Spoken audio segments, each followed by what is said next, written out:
ជំរាបសួរបងប្អូនជនរួមជាតិជាទីគោរពថ្ងៃនេះគឺជាថ្ងៃសៅរ៍ 7 កើតខែបោះឆ្នាំមមីឆស័កពុទ្ធសករាជ 2558 ត្រូវនៅថ្ងៃទី 27 ខែធ្នូ គ្រិស្តសករាជ 2014 នៅពេលនេះសូមអញ្ជើញបងប្អូនជនរួមជាតិតាមដានទស្សនាព័ត៌មានសង្ខេបនៅថ្ងៃនេះដូចតទៅរដ្ឋមន្ត្រីក្រសួងសង្គមគិច្ចយល់ព្រមកែលម្អស្ថានភាពនៅមណ្ឌលឃុំឃាំងព្រៃស្ពឺបើយោងតាមគេហទំព័រ Cambodia Daily បានចុះផ្សាយថា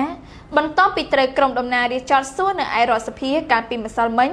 លោកវងសូតរដ្ឋមន្ត្រីក្រសួងសង្គមគិច្ចបានយល់ព្រមបង្កើនថវិការបបអាហារប្រចាំថ្ងៃសម្រាប់អ្នកជាប់ឃុំនៅមណ្ឌលបណ្ដុះបណ្ដាលវិជ្ជាជីវៈក្នុងខណ្ឌពោធិ៍សែនជ័យរាជធានីភ្នំពេញនិងធ្វើការកែលម្អចំណុចផ្សេងៗទៀតប៉ុន្តែភាគច្រើនមិនបានផ្ដល់សេចក្តីលម្អិតច្បាស់លាស់ទេ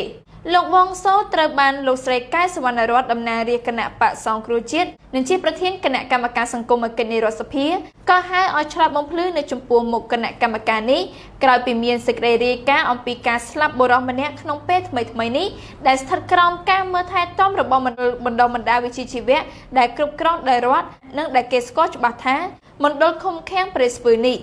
តំណាងរាជចំនួន14រូបបានចូលរួមនៅក្នុងកិច្ចប្រជុំនេះរួមមាន5រូបមកពីគណៈបកប្រជាជនកម្ពុជាកំពុងកាន់អំណាចផងដែរ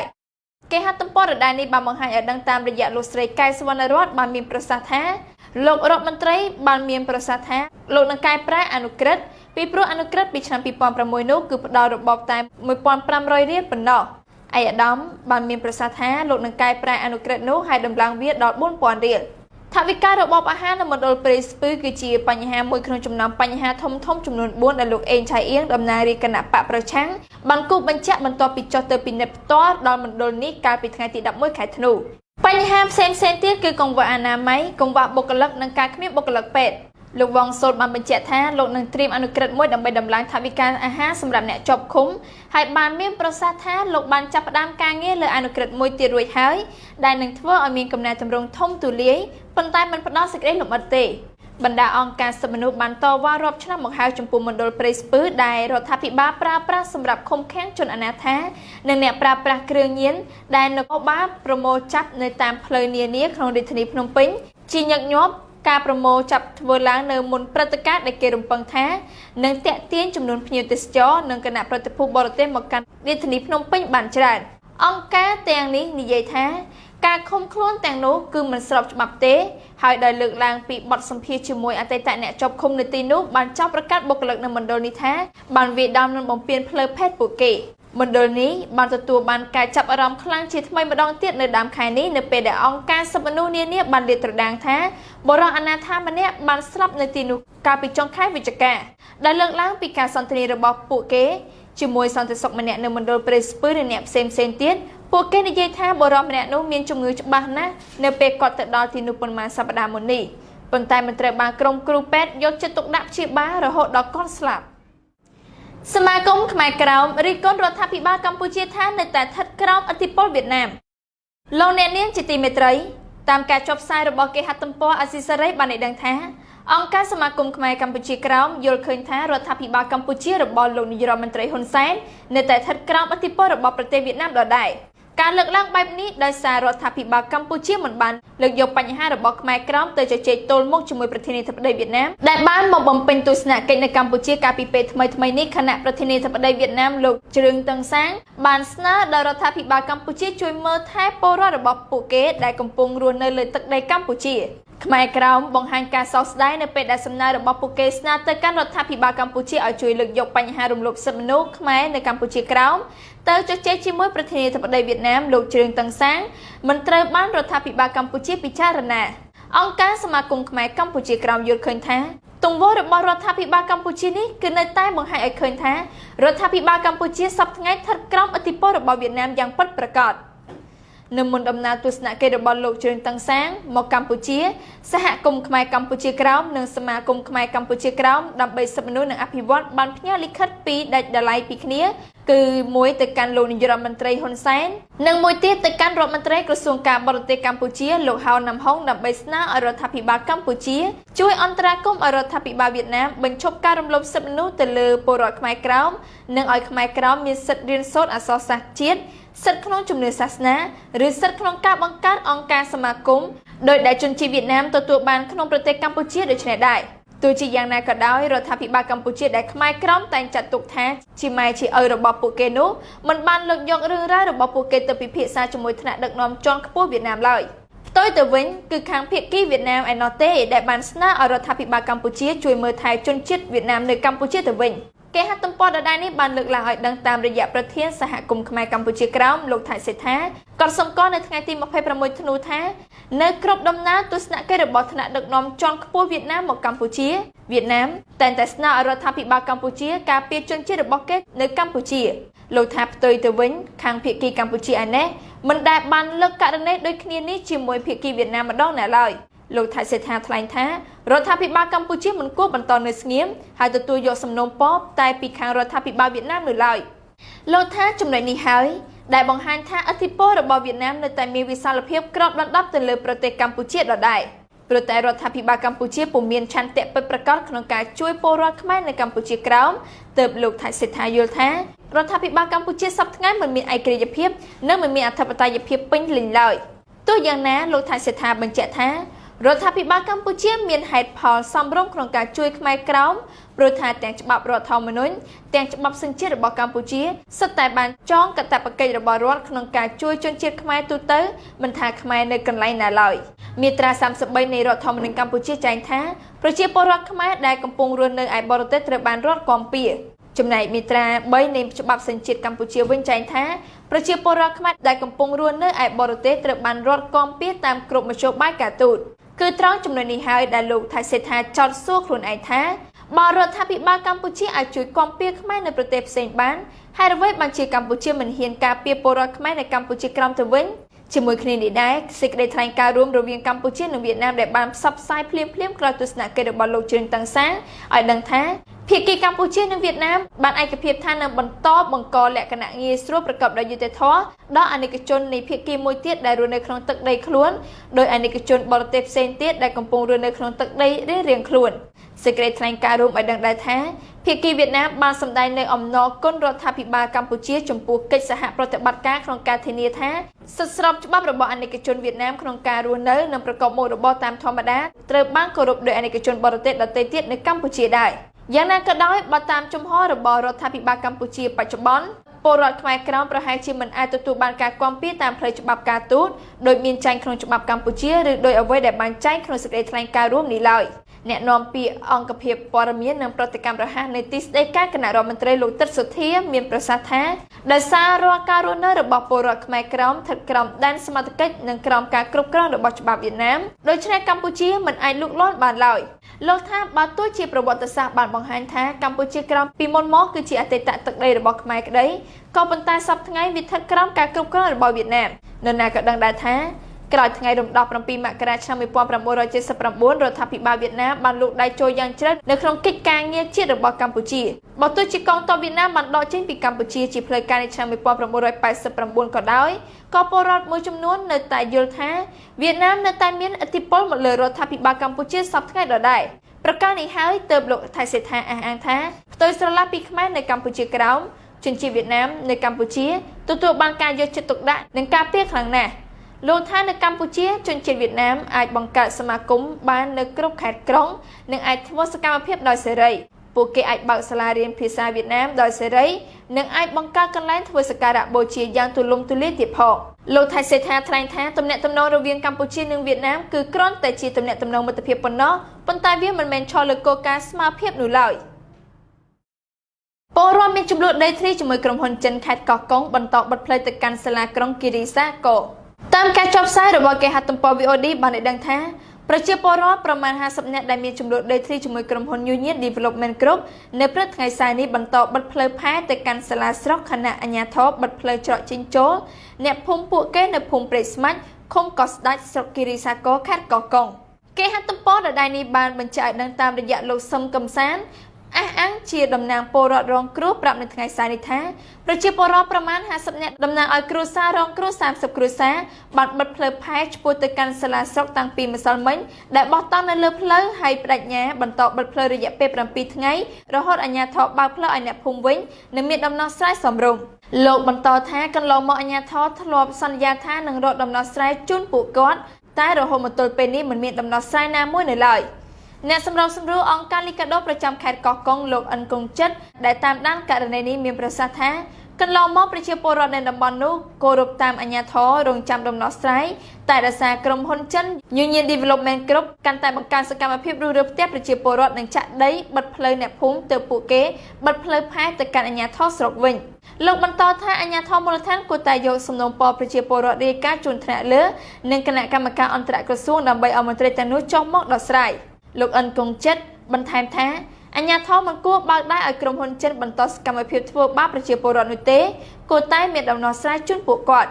កាលពីឆ្នាំ2010រដ្ឋាភិបាលបានផ្ដល់ដីសម្បត្តិឲ្យក្រុមហ៊ុនចិនរយៈពេល99ឆ្នាំដើម្បីធ្វើជាឧទ្យានជាតិបូទុមសាគរហើយបានប៉ះពាល់ប្រជាពលរដ្ឋជាង200គ្រួសារនៅតំបន់នោះតែប្រជាពលរដ្ឋមួយចំនួនសម្រាប់ចាក់ចេញទទួលសំណងប៉ុន្តែបច្ចុប្បន្ននៅសល់40គ្រួសារមិនព្រមចាក់ចេញនិងទាមទារសំណងសមរម្យ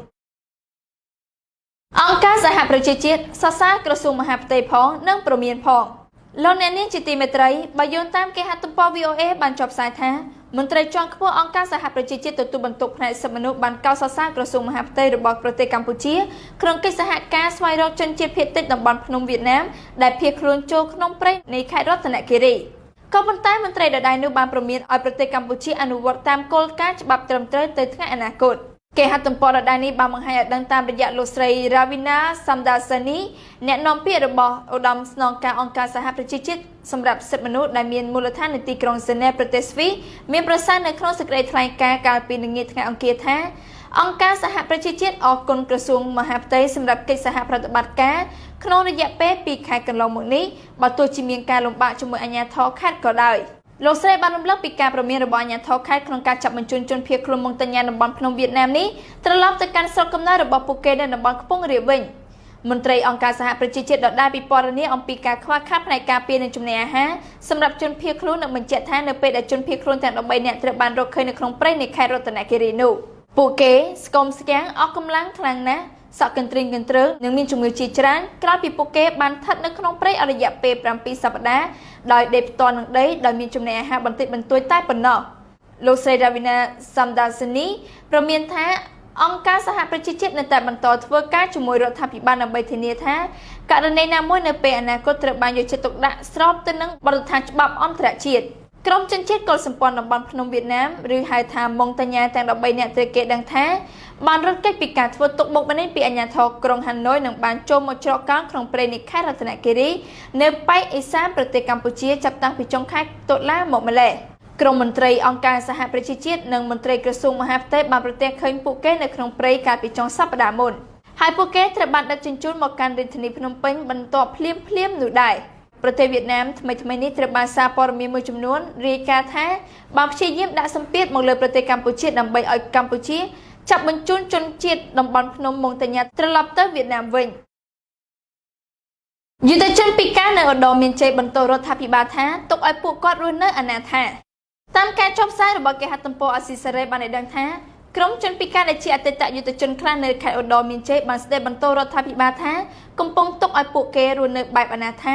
ដោយមិនទទួលខុសត្រូវការស្ដីបន្ទោសនេះដោយសារតែជាច្រើនឆ្នាំមកហើយពួកគេរស់នៅក្នុងជីវភាពក្រីក្រគ្មានដីរស់នៅគ្មានដីធ្វើកសិកម្មដើម្បីជួយដល់ជីវភាពឲ្យបានសមរម្យនៅឡើយក្រុមជនពិការនៅតាមបណ្ដាស្រុកជាច្រើនរបស់ខេត្តឧត្តរមានជ័យមានគម្រោងនឹងប្រមូលផ្ដុំគ្នាធ្វើលិខិតជាលាយលក្ខណ៍អក្សរដាក់ជូនអាជ្ញាធរខេត្តនេះព្រមទាំងមន្ទីរសង្គមគិច្ចនិងអតីតយុទ្ធជនផងឲ្យជួយដោះស្រាយរកដីសម្បត្តិសង្គមគិច្ចសម្រាប់ពួកគេឲ្យបានឆាប់ពួកគេត្អូញត្អែថាកាលពីនៅមានកម្លាំងនិងកាយសម្បត្តិគ្រប់គ្រាន់គឺគេជាកងទ័ពដែលលះបង់ជីវិតសម្រាប់ប្រទេសជាតិនិងប្រជាពលរដ្ឋក៏ប៉ុន្តែបន្ទាប់ពីធ្លាក់ខ្លួនពិការបែរជាទទួលភ័ព្វវាសនាដល់កំសត់ឬនៅជាជនអនាថាដែលមិនសូវមានអ្នករាប់រងទៅវិញគេហទំព័រដដែលនេះបានបង្ហាញឲ្យដឹងតាមរយៈបុរសឈ្មោះម៉ាក់វ៉ាន់វុធីគឺជាជនពិការម្នាក់រស់នៅភូមិបន្សាយរៈសង្កាត់បន្សាយរៈក្រុងសំរោងខេត្តឧត្តរមានជ័យក្នុងចំណោមជនពិការជាច្រើនទៀតគាត់មានប្រសាសន៍ថា រយៈពេលជាច្រើនឆ្នាំមកហើយចាប់តាំងតែពីគាត់ធ្លាក់ខ្លួនពិការគឺគាត់បាត់បង់អស់ក្តីសង្ឃឹមក្នុងជីវិតការរស់នៅរបស់គាត់បច្ចុប្បន្នលំបាកវេទនាដោយគ្មានដីធ្វើស្រែចម្ការចិញ្ចឹមជីវិតទេគាត់ព្រួយបារម្ភអំពីអនាគតកូនចំនួន6នាក់ដែលមិនមានអាហារគ្រប់គ្រាន់ប្រចាំថ្ងៃចំណែកជនពិការខ្លះទៀតក៏ត្អូញត្អែប្រហាក់ប្រហែលគ្នានេះដែរពួកគេចង់ឲ្យរដ្ឋាភិបាលក្រឡេកមើលជនពិការហើយយកចិត្តទុកដាក់និងបែងចែកដីធ្លីឲ្យរស់នៅនិងធ្វើកសិកម្មឲ្យបានសមរម្យផងក្រុមជនពិការនៅខេត្តឧត្តរមានជ័យអះអាងថាបច្ចុប្បន្នពួកគេជិត 4000 នាក់កំពុងរស់នៅដោយគ្មានលំនៅឋានសមរម្យនិងខ្វះដីធ្លីធ្វើកសិកម្មចិញ្ចឹមជីវិតភាពចម្រូងចម្រាសជំវិញគម្រោងសាងសង់ព្រែកជីកនៅនីការ៉ាហ្គាបើយោងតាមគេហទំព័រ AFE បានចុះផ្សាយថាអររយៈពេលជាច្រើនខែមកហើយដែលចលនាតវ៉ាប្រឆាំងនឹងគម្រោងសាងសង់ព្រែកជីកដ៏ធំមហាសាលមួយនៅប្រទេសនីការ៉ាហ្គាបានរីកធំឡើងរហូតក្លាយជាបាតុកម្មហិង្សានិងឈានទៅដល់ការប្រឈមមុខដាក់គ្នារវាងប្រជាជននិងអាជ្ញាធរប៉ូលីសតាមការរាយការណ៍នៅក្នុងហេតុការណ៍កាលពីថ្ងៃប្រហ័សមានបាតុករស្លាប់2នាក់ដោយសារគ្រាប់បែកផ្សែងរបស់នគរបាលប៉ុន្តែអាជ្ញាធរបានបដិសេធព័ត៌មាននេះមានប្រជាជនដែលភាគច្រើនជាកសិករក្រីក្រជាច្រើនរយនាក់បាននាំគ្នាមកធ្វើបាតកម្មនៅក្នុងខេត្ត Rio San Juan ប្រទេសនីការ៉ាហ្គាចាប់តាំងពីថ្ងៃអង្គារទី23ធ្នូបាតកម្មនេះបានឈានទៅដល់ការប្រើប្រាស់អំពើហិង្សានៅពេលអាជ្ញាធរនីការ៉ាហ្គាព្យាយាមបំបែកក្រុមបាតករប្រជាកសិករទាំងនោះនាំគ្នាមកធ្វើបាតកម្មដើម្បីប្រឆាំងនឹងគម្រោងសាងសង់ព្រែកជីកមួយកាត់តាមប្រទេសនីការ៉ាហ្គាពីខាងមហាសមុទ្រប៉ាស៊ីហ្វិកទៅដល់សមុទ្រការ៉ាអ៊ីបប្រជាជនទាំងនោះកំពុងមានការព្រួយបារម្ភជាខ្លាំងថាអាជ្ញាធរនឹងរឹបអូសយកដីធ្លីរបស់ពួកគាត់ទៅធ្វើព្រែកជីកនេះគេហទំព័ររដូវនេះបានបង្ហាញឲ្យដឹងតាមរយៈការរាយការណ៍របស់អ្នកតំណាងក្រុមបាតកោក៏ដូចជាថ្នាក់ដឹកនាំគណៈបកប្រឆាំងនៅក្នុងហេតុការណ៍ហិង្សានៅថ្ងៃប្រហ័សមានបាតកោស្លាប់2នាក់ដោយសារតែត្រូវគ្រាប់បែកផ្សែងរបស់នគរបាលចំណែកខាងអាជ្ញាធរវិញបានរាយការណ៍ថាបានចាប់ឃាត់ខ្លួនបាតកោ33នាក់ហើយថាមានមនុស្ស22នាក់រងរបួសដោយក្នុងនោះ16នាក់ជាមន្ត្រីនគរបាលប៉ុន្តែអាជ្ញាធរបានបដិសេធថាមានបាតកោស្លាប់ទោះបីជាយ៉ាងណាអំពើចលាចលនិងការតវ៉ារបស់ប្រជាជននីការ៉ាហ្គាបានរីកធំឡើងកាន់តែខ្លាំងសូមបញ្ជាក់ថារដ្ឋាភិបាលនីការ៉ាហ្គាបានចុះហត្ថលេខាលើគម្រោងសាងសង់ព្រែកជីកដ៏ធំនេះជាមួយក្រុមហ៊ុនចិនមួយឈ្មោះ HKND ព្រែកជីកនេះជាគម្រោងដ៏ធំមិនដែលមានទេនៅទ្វីបអាមេរិកឡាទីនព្រែកជីកនេះនឹងធ្វើការប្រកួតប្រជែងជាមួយព្រែកជីកប៉ាណាម៉ាដែលនៅមិនឆ្ងាយប៉ុន្មានពីនោះតាមការគ្រោងទុកព្រែកជីកដែលនឹងសាងសង់ដោយក្រុមហ៊ុនចិននេះមានជម្រៅ30ម៉ែត្រហើយដែលអាចឲ្យនាវាធុនធំទម្ងន់400,000 តោនបើកឆ្លងកាត់បានហើយអាចទទួលនាវាដឹកទំនិញបានច្រើនជាងព្រែកជីកប៉ាណាម៉ាគម្រោងនេះគិតជាទឹកប្រាក់ស្មើនឹង$50,000 លានប៉ុន្តែអ្វីដែលជាការព្រួយបារម្ភរបស់ប្រជាជនក៏ដូចជាអង្គការនានាគឺថាគម្រោងនេះនឹងប៉ះពាល់យ៉ាងធ្ងន់ធ្ងរដល់ដីស្រែចម្ការរបស់ប្រជាជនរដ្ឋនឹងរឹបអូសយកដីរបស់ប្រជាជនហើយបណ្ដេញប្រជាជនប្រមាណជា30,000នាក់ឲ្យចេញពីតំបន់ដែលត្រូវសាងសង់ព្រែកជីកនេះបញ្ហាមួយទៀតដែលចោទធ្ងន់គឺថាព្រែកជីកនេះនឹងធ្វើកាត់តាមបឹងកូស៊ីបូកាដែលជាបឹងទឹកសាបដ៏ធំបំផុតនៅតំបន់អាមេរិកកណ្ដាលបើសិនជាគេធ្វើព្រែកជីកនេះមែននោះវានឹងនាំទឹកប្រៃពីសមុទ្រចូលទៅក្នុងបឹងធ្វើឲ្យត្រីនិងជីវៈចម្រុះផ្សេងទៀតស្លាប់ផុតពូជអស់មិនខានយ៉ាងណាក៏ដោយរដ្ឋាភិបាលនីការ៉ាហ្គាបាននិយាយការពារគម្រោងនេះថាវាជាការអភិវឌ្ឍដើម្បីស្រោចស្រង់ប្រទេសឲ្យរួចពីភាពក្រីក្រប៉ុន្តែប្រជាជនគ្មានជំនឿចិត្តទេថាព្រែកជីកនេះនឹងអាចជួយកាត់បន្ថយភាពក្រីក្រព្រោះថាមើលតែប៉ាណាម៉ាជាគំរូទៅដឹងហើយគឺកាត់បន្ថយភាពក្រីក្រតែពុកមន្ត្រីពុករលួយនិងក្រុមហ៊ុនឯកជនគ្នាឯងតែប៉ុណ្ណោះឯប្រជាជនវិញបាត់បង់ដីស្រែចម្ការបរិស្ថានធម្មជាតិត្រូវបានបំផ្លាញបាតកោខ្លះមិនខ្លាចនឹងស្រែកទេថាគម្រោងនេះហាក់ដូចជាចិនមកដាក់អាណានិគមនៅបារ៉ាកាអញ្ចឹងព្រោះរយៈពេលសម្បត្តិអាចឈានដល់ទៅ90ឆ្នាំឯណោះបាតកោប្រជាធិបតេយ្យជាច្រើនអ្នកត្រូវចាប់ខ្លួននៅហុងកុងតាមការចុះផ្សាយរបស់គេហទំព័រថ្មីបានចុះផ្សាយថាបាតកោគាំទ្រប្រជាធិបតេយ្យជាច្រើនអ្នកត្រូវបានប៉ូលីសហុងកុងចាប់ខ្លួនក្រោយពីមានករណីប៉ះទង្គិចគ្នារវាងប៉ូលីសនិងបាតកោមុននឹងចាប់ខ្លួនគេឃើញមន្ត្រីប៉ូលីសបានប្រើប្រាស់ស្ប្រៃនិងដំបងវាយសំពងដើម្បីបំបែកក្រុមបាតកោដែលប្រមូលផ្ដុំគ្នានៅតាមផ្លូវនៅតំបន់ម៉ុងកុកគេហទំព័ររដូវនេះបានបន្ថែមឲ្យដឹងទៀតថា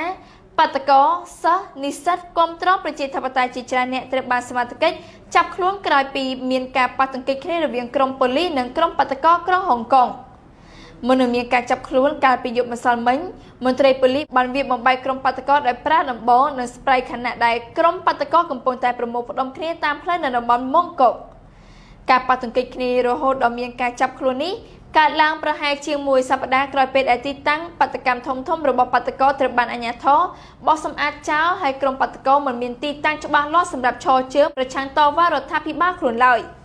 បើតាមការអះអាងរបស់មន្ត្រីប៉ូលីសចំនួនក្រុមបាតកោដែលត្រូវចាប់ខ្លួនមានប្រហែលជា12នាក់ក្នុងនោះមានប្រុស10នាក់និងស្រី2នាក់ហើយពួកគេមានអាយុចន្លោះពី13ឆ្នាំដល់43ឆ្នាំប៉ូលីសអះអាងថាក្រុមបាតកោបានធ្វើឲ្យបាត់បង់សណ្ដាប់ធ្នាប់និងបង្កភាពអនាធិបតេយ្យខ្លាំងដោយការបិទផ្លូវបង្កភាពកកស្ទះដល់ការធ្វើដំណើររបស់ប្រជាជនក្នុងតំបន់ប៉ូលីសបានសង្កត់ធ្ងន់ថាក្រុមបាតកោទាំងនោះកំពុងស្ថិតនៅក្រោមការឃុំខ្លួនរបស់ពួកគេរងការ